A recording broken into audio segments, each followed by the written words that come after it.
Let's talk about why I believe 2020 and maybe 2021 are investment years for us, and why investing now can make us really rich. Coming up.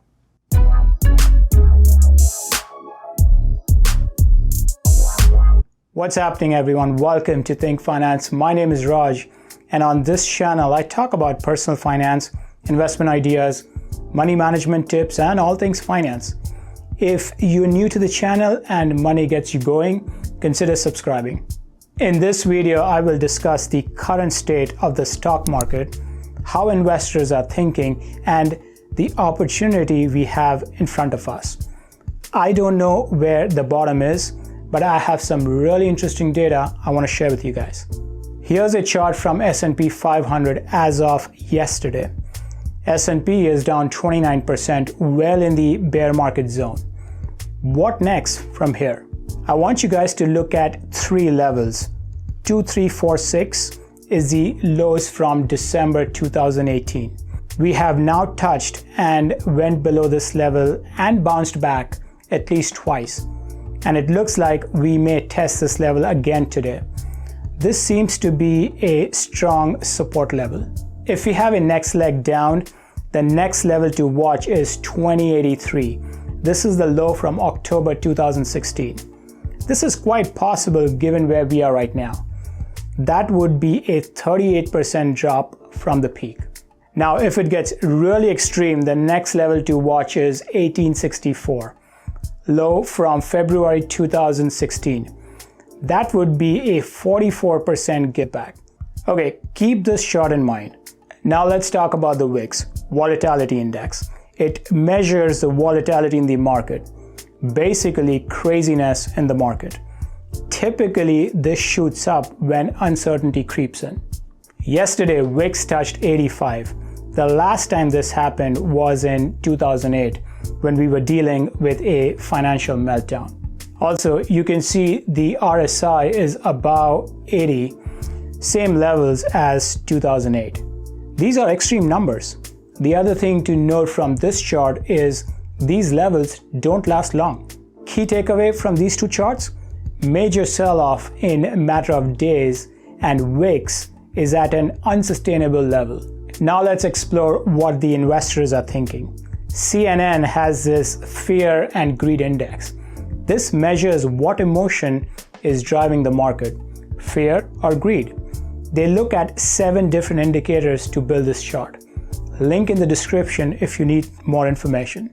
What this is telling me is that there is a lot of fear in the market, extreme fear. Indeed, if you look at the chart on the right, fear is at the highest level compared to last few years. Something to note, we entered 2020 with a fear-greed index at almost 100. Perfect score. Finally, let's look at this chart from American Association of Individual Investors. Per their survey, 65% of investors are either bearish or neutral. 51% are straight up bearish. Historically, only 30% investors fall in the bearish category. Again, extreme readings. Okay, let's connect the dots together and I'll bring up one final chart to make my point. You might have already seen this chart, it's all over the internet. This tries to correlate human emotions, stock prices, and economic business cycle. And I think it does a terrific job. If you don't understand economic business cycle, link will be on the screen and in the description. I talk about this in a separate video. The idea is that market reach a peak, then contract until it finds a bottom at trough and then again expand. From a business cycle perspective, we are in contraction phase with recession on deck. So everything yellow in this picture is contraction. Based on extreme levels that we just talked about, 30+% drop in the market, and extreme levels with the VIX and investor sentiment, I strongly believe we are somewhere around capitulation and anger when it comes to investor emotions.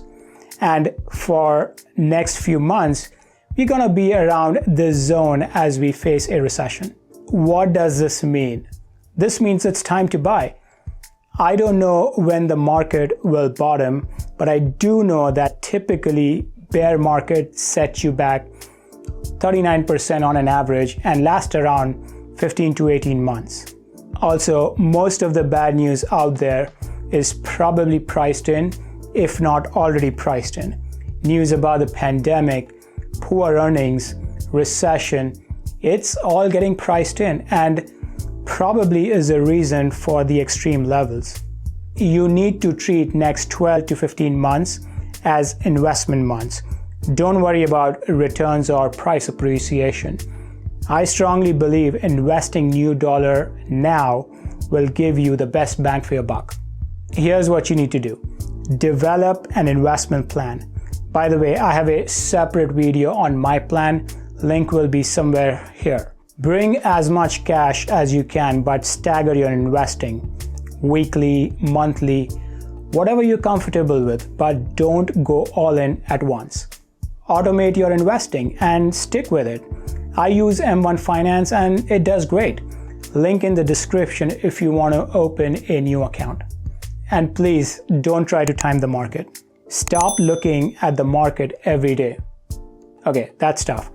How about stop worrying about the market on a daily basis? You can do that, right? We need to take emotions out of this. Okay, that's all I have, guys. I'll leave you with a famous quote from one of the greatest in the business. And of course, this has been abused by every other YouTuber out there, but it is so true. You need to be greedy when the market is fearful. Start buying. Thanks for watching and go make some money. Before you do that, hit that like button, and if money gets you going, consider subscribing. Until next time, peace.